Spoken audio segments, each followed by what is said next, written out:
بسم اللہ الرحمن الرحیم نحمدہ و نصلی علی رسولہ الکریم۔ گفتگو کا عنوان چل رہا ہے ہماری اولادیں اور ہمارے مزاج، ہماری تربیت، ہماری سوچ اور معاشرتی معاملات، ان ساری باتوں کو ایک مختصر انداز میں ذرا یوں کہوں گا کہ اولاد کی تربیت کرنا والدین کے اولین فرائض میں سے یہ بات ہے کہ اپنے بچوں کی، اولادوں کی تربیت کریں اور طریقہ کار ایسا اختیار کریں جس کو ماحول ایکسیپٹ کرے، ماحول اور معاشرہ اس طریقے کو ایکسیپٹ کرے، اس طریقے کو اختیار کریں۔ بسا اوقات ہم ایسے طریقوں کے اوپر عمل کر لیتے ہیں اور ایسے طریقے اختیار کر لیتے ہیں جس کی وجہ سے ہمارے گھر کا اندر کا ماحول ڈسٹرب ہو جاتا ہے۔ مثال کے طور پر ایک آدمی عالم دین ہے، اس نے سوچ رکھا ہے کہ میں اپنے بچے کو عالم بناؤں گا، اچھی بات ہے، سوچنا چاہیے۔ ایک بندہ حافظ قرآن ہے، قاری ہے، اس نے سوچا ہے میں نے اپنے بچے کو حافظ بنانا ہے، قاری بنانا ہے، اچھی بات ہے، ہونا چاہیے۔ لیکن حافظ بننا بھی فرض نہیں ہے، عالم بننا بھی فرض نہیں ہے، انسان بننا فرض ہے۔ ضروری یہ ہے کہ بچہ انسان بن جائے۔ ایک قاری صاحب تھے، رحمۃ اللہ علیہ، فوت ہو گئے۔ وہ اپنی زبانی فرمایا کرتے تھے کہ میرے بچے کو اگر خراب کیا ہے تو وہ فلاں فلاں فلاں علماء کی وجہ سے وہ خراب ہوا ہے، نام لے کر کہا کرتے تھے۔ ہوتا کیا ہے، ہمارا ایک بیٹا ہے، ایک بچہ ہے، ایک بچی ہے، اس کو لاڈ پیار اتنا دے رہے ہیں، آخر کار وہ ایک آزاد ترین مزاج بن جاتا ہے۔ ایسا مزاج جس کی آزادی کی ایک جگہ، ایک حد تھی، وہ حدود کو کراس کر گیا۔ اب اس کی زبان زیادہ چلے گی، دماغ زیادہ چلے گا، ایڈوانس، ہر بات میں ایڈوانس ہو جائیں گے۔ ایڈوانس سوچ نہیں ہوگی، صرف ایڈوانس زبان چلے گی اور ایڈوانس شرارت چلے گی۔ یہ طریقہ غلط تھا۔ بیٹی ہے، اللہ کی رحمت ہے، بیٹا ہے، اللہ کی نعمت ہے، پیار محبت اس کو دیں، لیکن تہذیب کے دائرے سے باہر نہ جانے دیں۔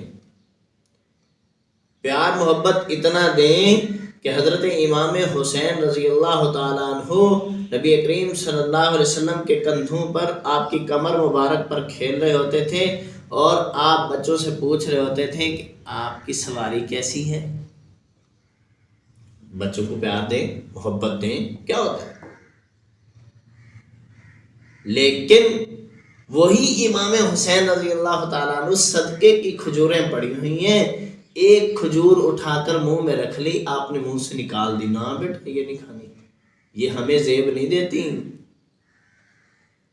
آپ بیٹھے ہوئے ہیں، بچہ آپ کی گود میں کھیل رہا ہے، اس نے کھیلتے کھیلتے آپ کی طرف یوں ہاتھ اٹھایا تھپڑ مارنے کے لیے، یوں، آپ فوراً کہ نہ بیٹا یہ نہیں، یہ طریقہ نہیں ٹھیک، بڑوں کے اوپر ہاتھ نہیں اٹھاتے ہوتے۔ آج اگر اس کو یہ آپ نے کہہ دیا کہ نہ بیٹا بڑوں پر ہاتھ نہیں اٹھانا، یہ بات اس کے ذہن میں پیوست ہو جائے گی،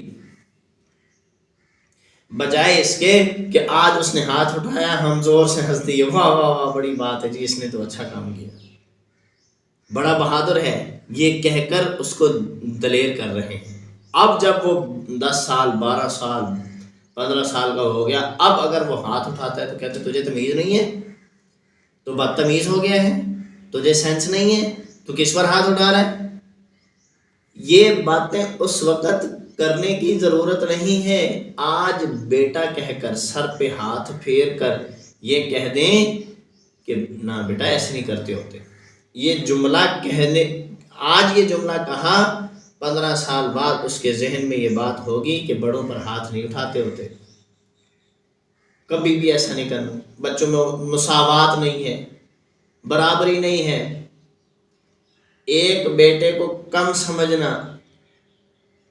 فیل کرانا، میں سمجھنا نہیں کہتا، وجہ یہ ہے کہ والدین کم نہیں سمجھتے ہوتے، کمتر نہیں سمجھتے ہوتے، بعض بچے ہوتے ہیں ذہنی طور پر کمزور ہوتے ہیں، بعض ذہنی طور پر بہتر ہوتے ہیں، کچھ ماحول کا فرق پڑ جاتا ہے کہ جس وقت ایک بیٹا تھا اس وقت آپ کی مصروفیات ایسی تھیں، آپ اس بچے کو کے اوپر توجہ نہیں دے سکے، وہ اپنی صلاحیتوں کو بروئے کار نہیں لا سکا، دوسرا بچہ جب 5 سال بعد 10 سال بعد بچہ پیدا ہوا، اس وقت آپ کو اللہ تعالیٰ نے وسعت دی، آپ کے مزاج میں فرق آیا، تو آپ نے اس کی تربیت جیسے کی پہلے جیسی نہیں ہو سکی، اس کے اوپر وہ توجہ نہیں آ سکی، تو یہ فرق آ جاتا ہوتا ہے، لیکن اسی فرق کو لے کر دونوں میں یہ بات فیل کرانا کہ تجھ سے وہ بہتر ہے، یہ غلط ہے۔ میرے تعلق والے تھے، ایک دوست ہے، ان کی 2 بیٹیاں تھیں، ایک بیٹی بہت زیادہ ذہین تھی، اس نے نمبر بھی اچھے لیے میٹرک میں، دوسری کے نمبر کم تھے، اس کی وجہ یہ تھی کہ دوسری لکھتے ہوئے بھول جاتی تھی، یاد ہوتا تھا اس کو، لیکن لکھتے ہوئے اس کو یہ ذہن میں نہیں رہتا تھا کہ میں نے کتنا لکھ لیا کتنا رہ گیا، اس وجہ سے اس کے نمبر کم آ گئے، حالانکہ وہ سمجھدار بھی زیادہ تھی، فرمانبردار بھی زیادہ تھی، دوسری کے اندر ذرا تھوڑا سا اوور کانفیڈنس جس کو کہہ سکتے ہیں، وہ اس طرح کی اس کا مزاج تھا، اور یہ جو دوسری یہ بڑی بیٹی تھی وہ اس میں اس طرح کی اوور کانفیڈنس ہونا اور اپنے آپ کو شاطر مزاج سمجھنا، یہ چیز اس میں نہیں تھی۔ اب وہ جیسے کہ ایڈمیشن کے دن ہوتے ہیں، میٹرک کے پیپر ہو گئے جی، اب یہ بچوں کے داخلے ہو رہے ہیں جی، فلاں کالج والوں نے کہا، فلاں نے کہا، تو ایک کالج والوں نے ان کو کال کی، کہتے ہیں کہ آپ نا اپنی ایک بیٹی کا ایڈمیشن ہمارے پاس کروا دیں، چاہے دوسری کا جہاں مرضی کروا دیں۔ وہ ٹیچر تھے، اس نے کہا کہ دیکھو اس میری بیٹی کے بارے میں آپ یہ سوچ رہے ہیں کہ اس کے نمبر کم ہیں، اس وجہ سے ہم اس کو ہمارے پاس داخلے کے اہل نہیں ہے، حالانکہ پڑھنے میں وہ اس سے زیادہ سمجھدار ہے، آپ نے فرق کر دیا ہے دونوں میں، لہٰذا اس وجہ سے میں آپ کے پاس ایڈمیشن نہیں کرواتا ہوں۔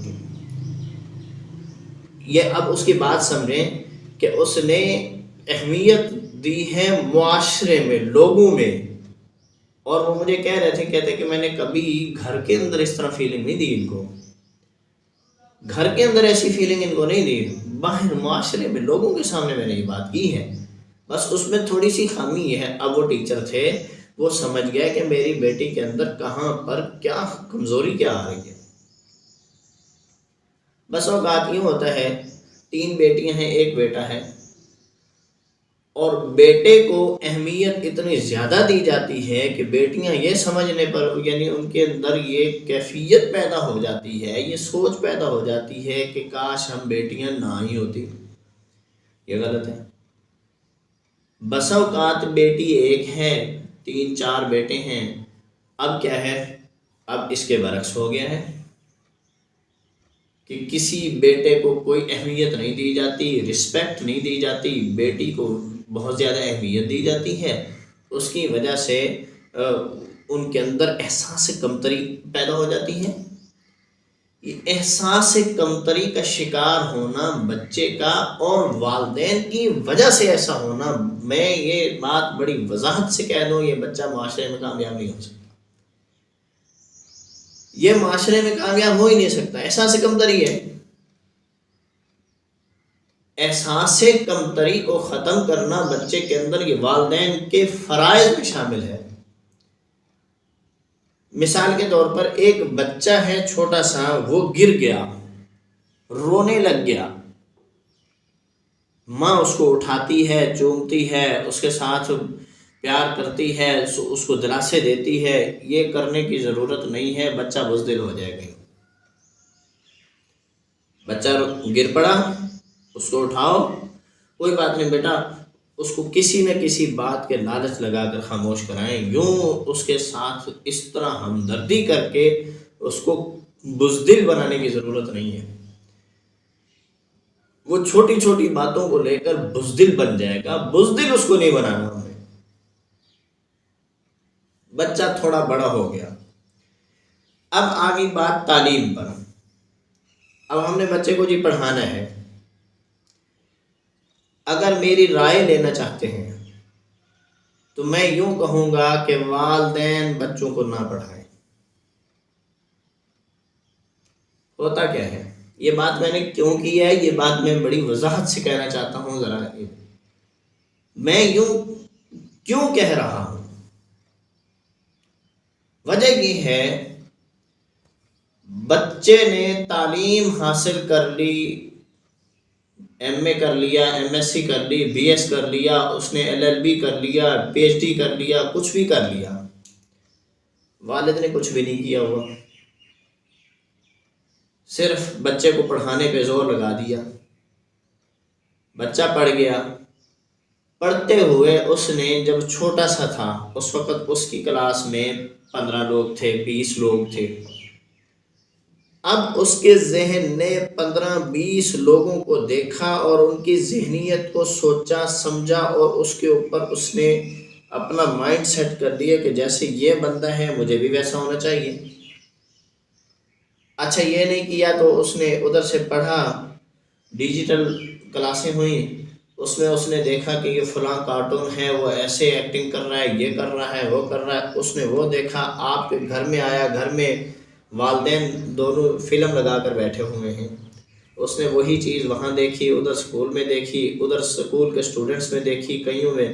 اب یہ ساری میموری کے اندر یہ چیزیں جذب ہو رہی ہیں، سیو ہو رہی ہیں سارے کی ساری۔ جب یہ سیو ہو گئی، بچہ دوسری کلاس میں پہنچ گیا، تیسری، پانچویں، چھٹی میں، اب آ کر بچے نے ایک بات سوچ لی کہ میں نے مستقبل میں یہ بننا ہے۔ اب وہ اس کے لیے کوشش شروع کر دے گا، 9th 10th first year second year پڑھتا جا رہا ہے۔